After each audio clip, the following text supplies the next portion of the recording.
কোরবানি একা দেওয়া উত্তম নাকি শরীকে দেওয়া উত্তম?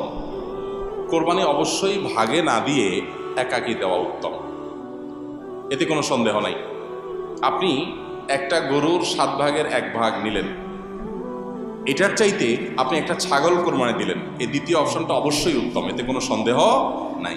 কারণ আপনি যখন শরীকে কোরবানি দিলেন তখন সেখানে অনেক শরীক, তাদের কার উপার্জন হালাল, কার উপার্জন হারাম, কার মিশ্র উপার্জন, কার নিয়ত গোশত খাওয়া, নানান রকমের ঝামেলা সেখানে থাকে। আর আপনি যখন একা একা দিলেন তখন সেই ঝামেলাটা আর থাকে না। তো এই জন্য একাকী কোরবানি দিলে সেটা অধিকতর উত্তম হয়। আমরা সাধারণত গরু কোরবানি না দিলে আমাদের দিলটা শান্তি হয় না। এই দিলটা শান্তি হয় না কি আল্লাহর জন্য, আল্লাহর রাস্তা বেশি টাকা খরচ করার নিয়তে? সেটাই যদি হয় তাহলে অন্য খাতে দানের ক্ষেত্রে কেন এত আগ্রহ দেখা যায় না?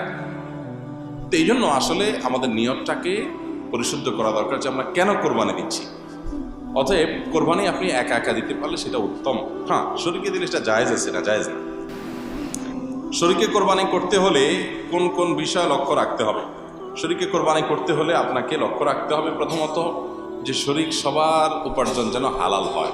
যদিও অনেকগুলো আমাদের মতে শরীকের কারোর উপার্জন হারাম হলে বা কারোর নিয়ত গোশত খাওয়া হলেও আপনার কোরবানির কোনো অসুবিধা হবে না, তারপরও আপনার এই গোশতে, এই ইবাদতে, এই কোরবানিতে তার যেহেতু ভাগ আছে, সেখানে যদি এক একজনের এক এক নিয়ত থাকে, বিশেষ করে একজনের নিয়ত হলো শুধু গোশত খাওয়া, তার আসলে কোরবানির উদ্দেশ্য না, তাহলে সেক্ষেত্রে আপনার অন্য সবারই কোরবানি হবে কিনা সেটা নিয়ে, যেমন বললাম, অনেক ওলামার মতে হবে, আবার অনেক ওলামা একরাম, ফোকাহ একরামের মতে কিন্তু এটা হবে না, কারণ এখানে পশু একটাই জবাই হচ্ছে, নিয়ত একজন এক একটা হলে এটা গ্রহণযোগ্য না।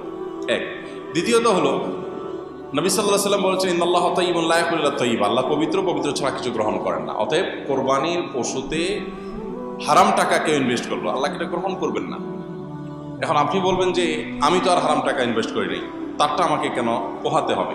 আপনাকে পোহাতে হোক বা না হোক, তার ওইটার দায় আপনাকে নিতে হোক বা না হোক, কিন্তু হারামের সাথে মিশ্রণ হয়ে যাচ্ছে আপনার টাকা। এই টাকাটা তো মিশ্রণ হোক, সেটা আপনি না চাওয়া উচিত। সেই সব জায়গা থেকে শরীকে কোরবানি করলে সবার উদ্দেশ্য ঠিক আছে এটা খেয়াল করা দরকার। ইখতিলাফের ঊর্ধ্বে উঠেও এটা খেয়াল করা দরকার যে সবার নিয়তটা ঠিক আছে, সবাই মুখলেস মানুষ, শরীকরা ভালো মানুষ এবং উপার্জনগুলো হালাল, এটা দেখা দরকার। দ্বিতীয়ত, গোশতের ভাগ ইত্যাদি যখন হবে তখন ইনসাফের সাথে ভাগ হচ্ছে কিনা সেটাও খেয়াল করা দরকার। এক্ষেত্রে যদি বেইনসাফি করেন সেটা গুনাহ হবে। আবার কোরবানি অশুদ্ধ হয় কিছু কারণে, সেগুলো যেন না থাকে খেয়াল করা দরকার। যেমন আপনার কসাইকে আপনি গোশত দিয়ে পারিশ্রমিক দিলেন, বা টাকা কম দিয়ে গোশত দিয়ে পোষায় দিলেন, তাহলে এটা পারিশ্রমিকই হলো আলটিমেটলি, এটা জায়েজ নেই।